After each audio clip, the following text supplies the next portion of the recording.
যদি তুমি খুব তাড়াতাড়ি রেগে যাও তাহলে জীবনে অনেক প্রবলেম আসতে পারে।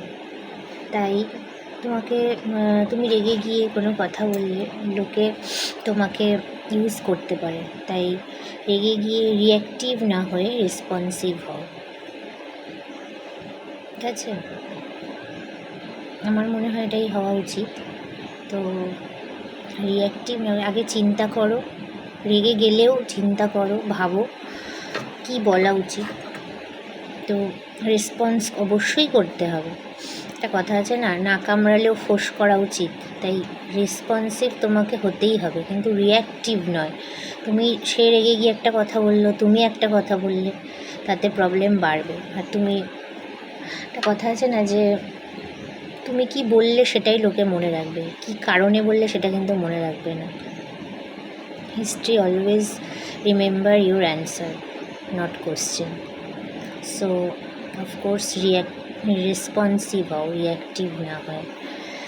তো যদি তুমি রিঅ্যাক্টিভ হও তাহলে যে কেউ তোমাকে কন্ট্রোল করতে পারবে। সে তো চাইছে তুমি রেগে গিয়ে তার সাথে তাকে কিছু কথা শোনাও, যাতে আরও সে কথা বাড়তে পারে, কথায় কথা বাড়তে পারে। তাই জন্য সে যেটা চাইছে তুমি কেন সেটা তাকে করতে দেবে? তাই অবশ্যই তুমি ভেবেচিন্তে কথাটার উত্তর দেবে, যাতে সে ওপাশ থেকে কিছু না বলতে পারে।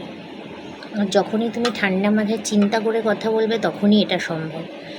যদি তুমি রিয়্যাক্ট করো, রেগে যাও প্রচণ্ড, যাচ্ছে তাই কথা বলো, যা খুশি তাই বলে দাও, তখন সে সুযোগ পেয়ে যাবে।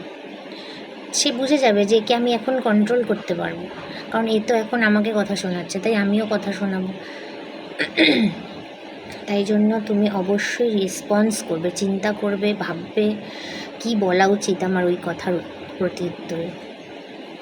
রেসপন্সিভ হবে, অবশ্যই বলবে, কিন্তু ভেবে চিনতে বলবে, যাতে তোমার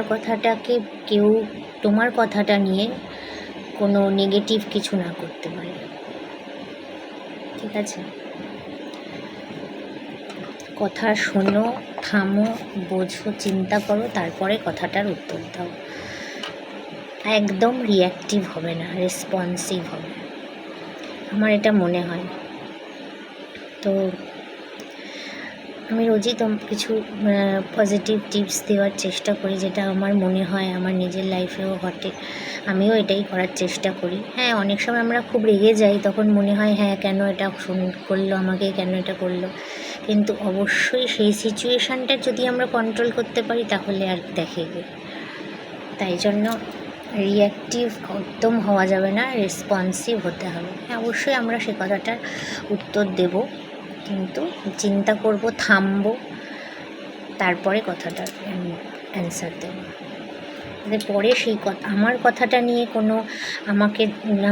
নিয়ে কোনো জাজমেন্ট না হয়, আমি যাতে অন্যের কথাটা নিয়ে জাজমেন্ট দিতে পারি।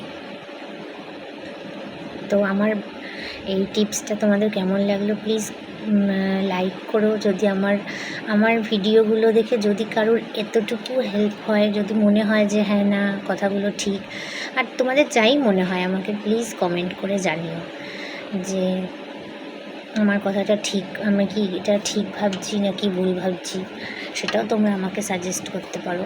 তো আমাকে কমেন্ট করো। আর যদি মনে হয় যে কারোর এই ভিডিওটা দেখে কিছু একটু ভালো লাগে, তো একটা লাইক করে দিও প্লিজ। তাই কথা শুনলেই রেগে গিয়ে রিঅ্যাক্টিভ না হয়ে রেসপন্সিভ হতে হবে আমাদের, ঠিক আছে? তো আজকের ভিডিওটা এইটুকুই, টাটা।